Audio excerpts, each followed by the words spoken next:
The following program deals with a controversial subject. The theories expressed are not the only possible interpretation.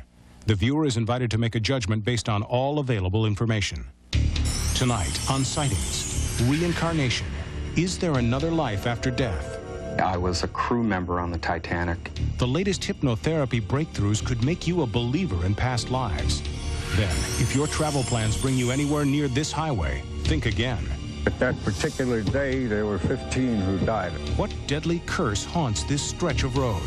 And our ongoing hunt for proof of ghosts takes our team of investigators to 2 new paranormal hotspots. Oh my God, it's going off the scale. No, right as I was coming over here, it went off the scale. You just have to say there's something extraordinary going on here. At that point, it started to appear. They had large, dark eyes, claw-like hands. I began sensing and knowing and feeling. I do believe in life after death. I mean, I've been there. We have not scratched the surface of what the mind can do. It's a connection with the unknown.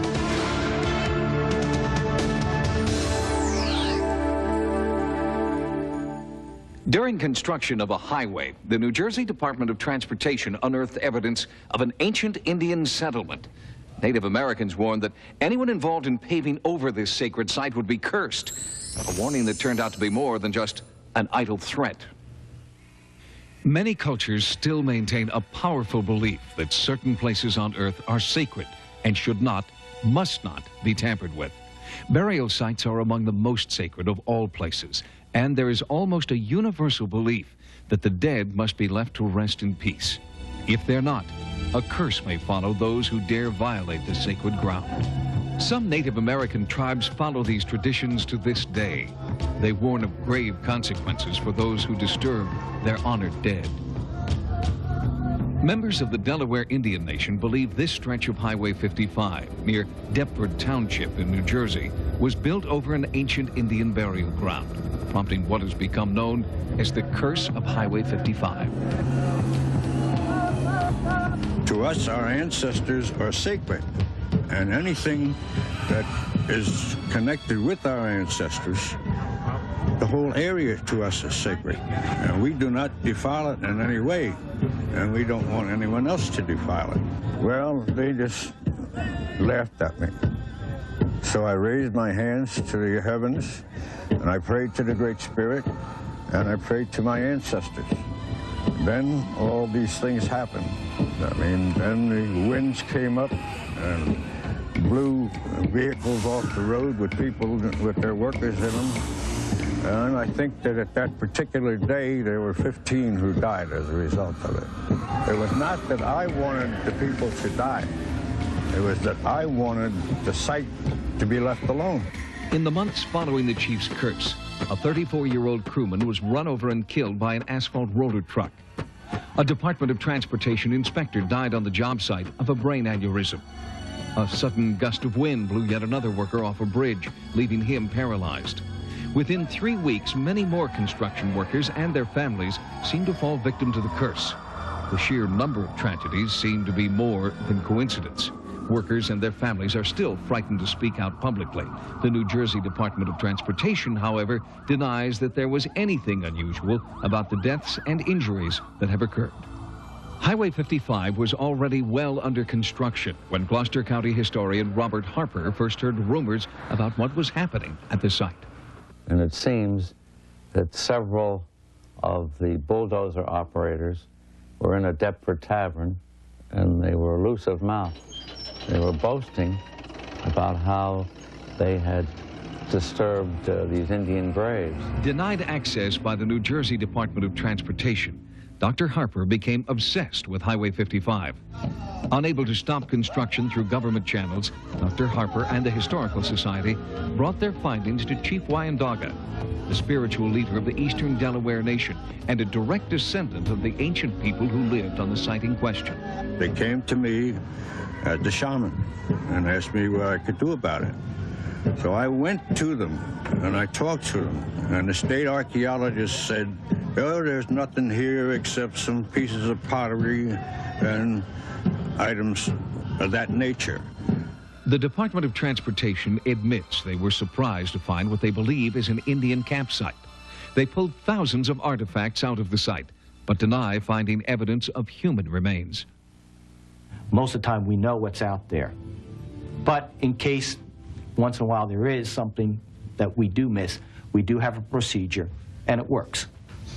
Construction was temporarily halted, and that site was also investigated.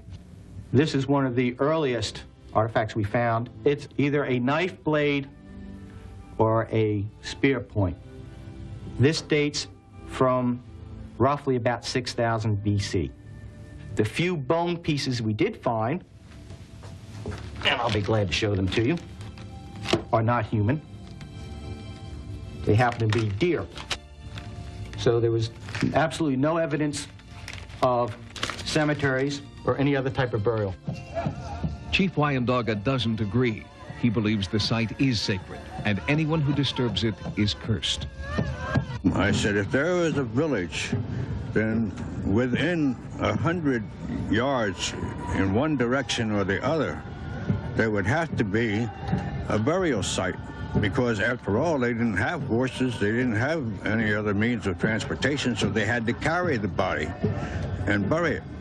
The soils are fairly acidic, and organic remains do not last very long, 200-300 years tops, before they completely disintegrate into the soil. So I said, well, even if there's no bones left, there still was a burial site. So how do you know? I said, how do I know? I said, these are my ancestors. That's how I know. The bones are no longer there.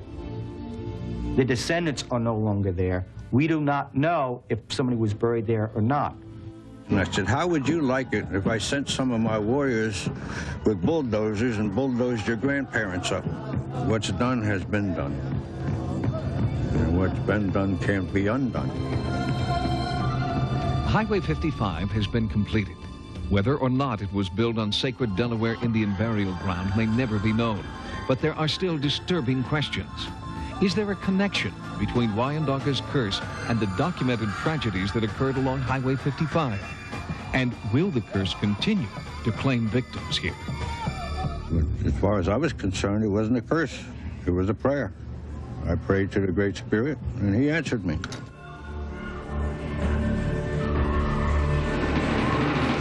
Coming up next, reincarnation.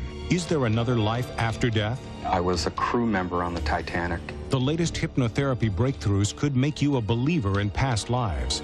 And our ongoing ghost investigation takes us to 2 new paranormal hotspots. You just have to say there's something extraordinary going on here. What happens to us after we die? Many religions believe that we're reincarnated, that the soul is transferred to another body and we live again. And now, some modern researchers believe proof of reincarnation exists. Through hypnosis, many people claim they can recall past lives.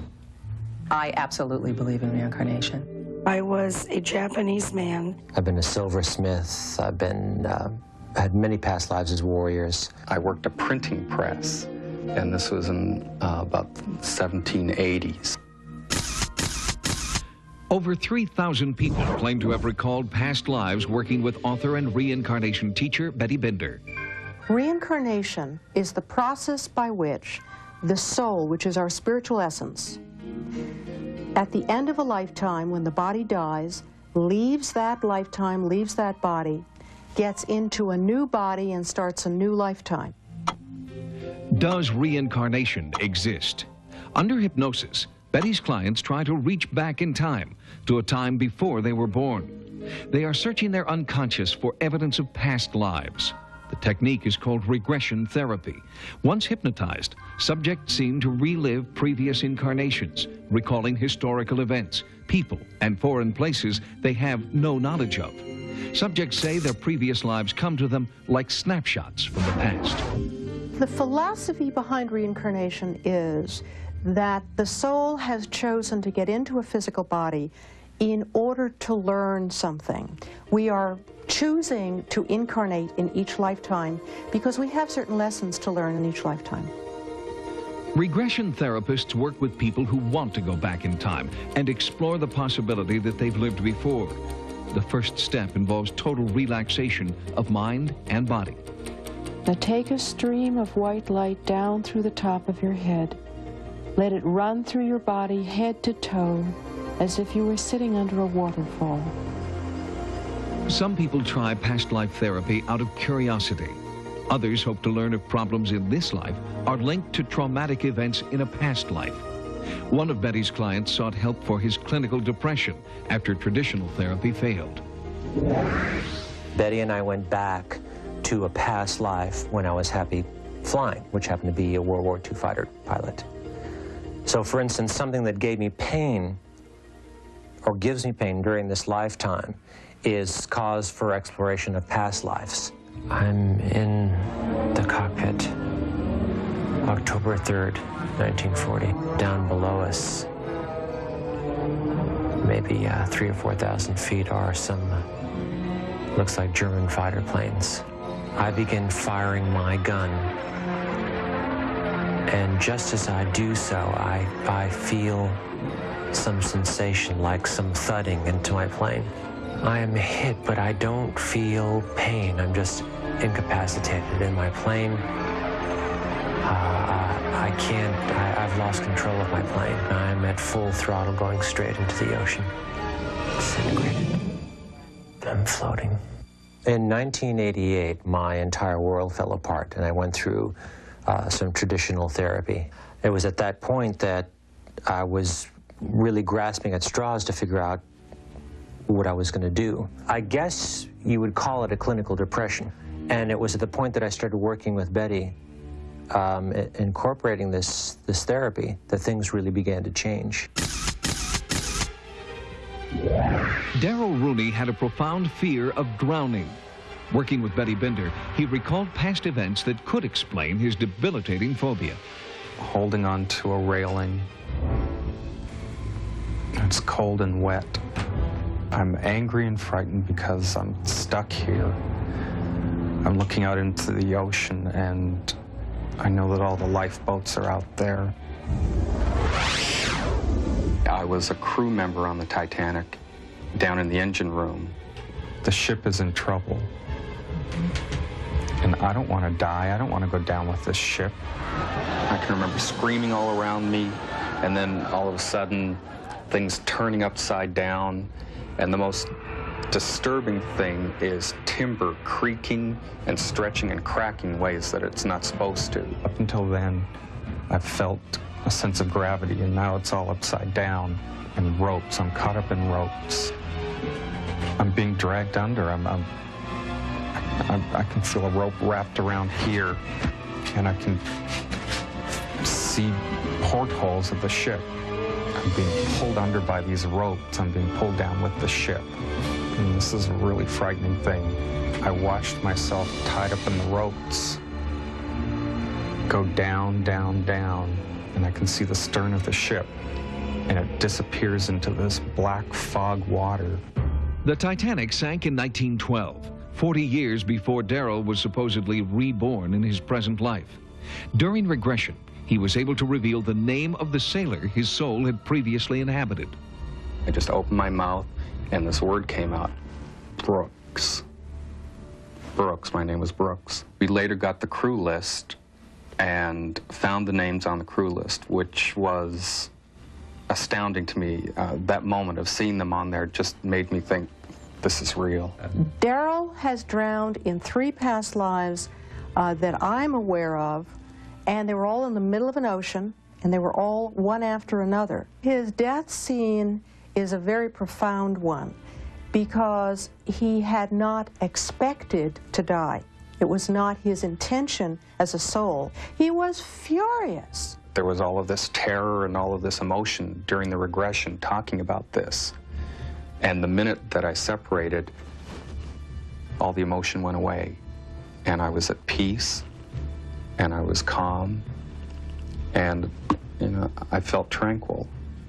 When you go to most religions in the world, you'll find that reincarnation is something that most people have been brought up with. The Buddhists, the Hindus, a lot of others. Early Christian fathers and the early Hebrews believed in reincarnation. The ancient belief in reincarnation is challenged by modern science. But while regression therapy may not be proof of past lives, it has been successful in helping some people deal with problems in this life. Coming up next, our ongoing ghost research takes our team of investigators to 2 new paranormal hotspots. Oh my God, it's going off the scale. No, right as I was coming over here, it went off the scale. And haunting phenomena.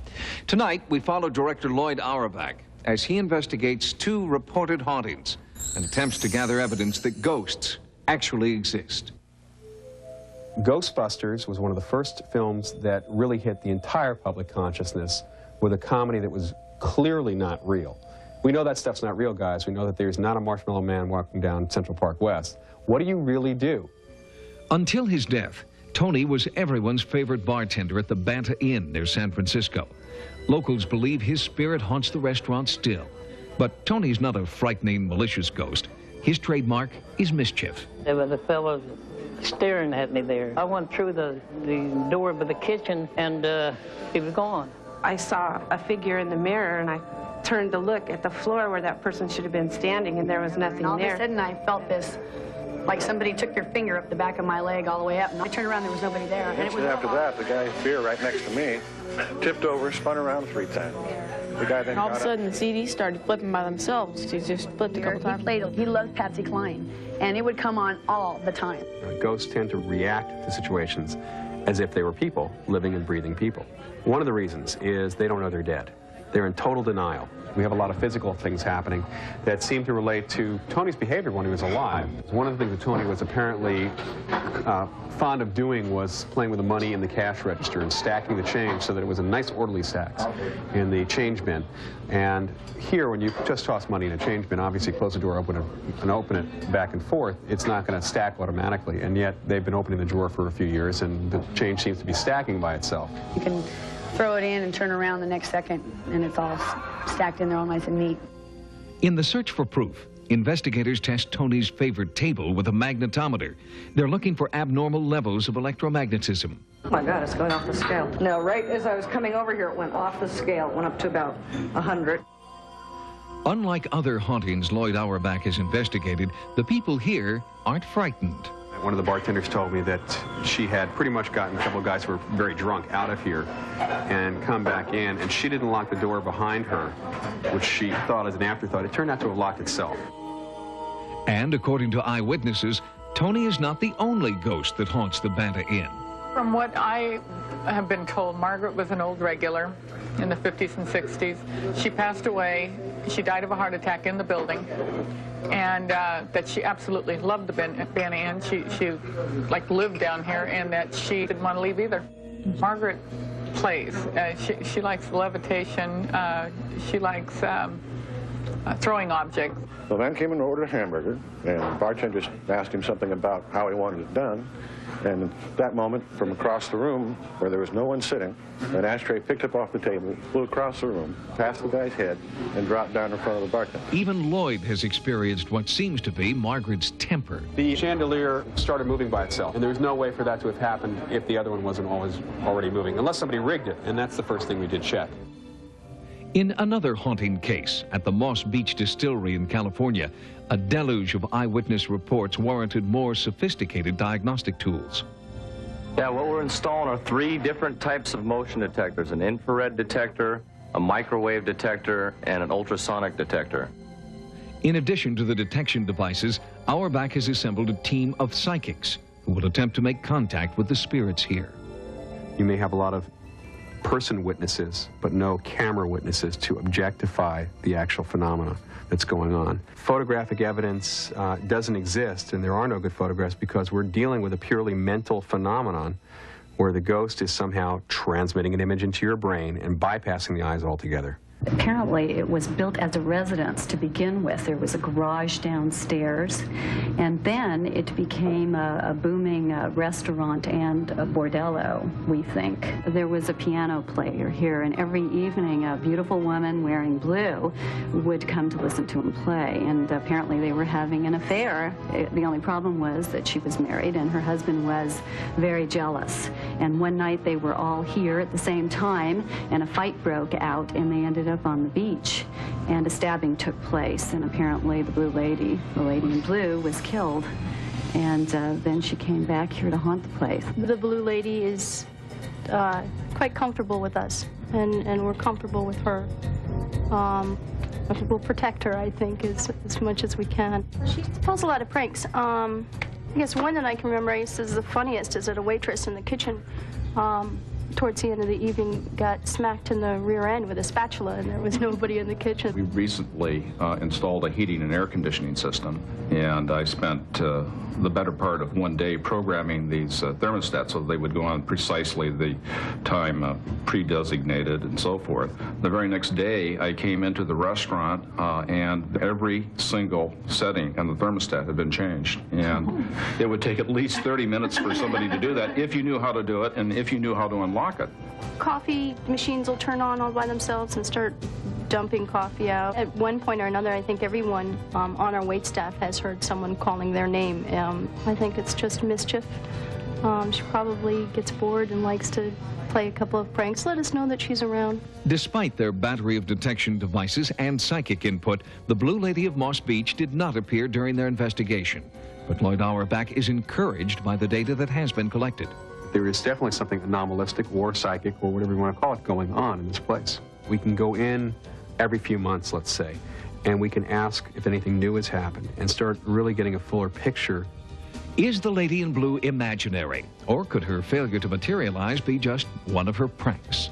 I personally believe this is happening because I take a lighthearted approach, and since most people have a sense of humor, I think most ghosts do too. Thanks for joining us. For Sightings, I'm Tim White. Good night. Is Princess Di the victim of an uncaring and unfaithful husband? Are her alleged suicide attempts really a desperate cry for help? Next Friday, Fox takes you behind the closed gates of Buckingham Palace to uncover the truth behind the shocking rumors about Princess Diana. Di, prisoner in the palace. A Fox special next Friday after America's Most Wanted. Now stay tuned for Hidden Video.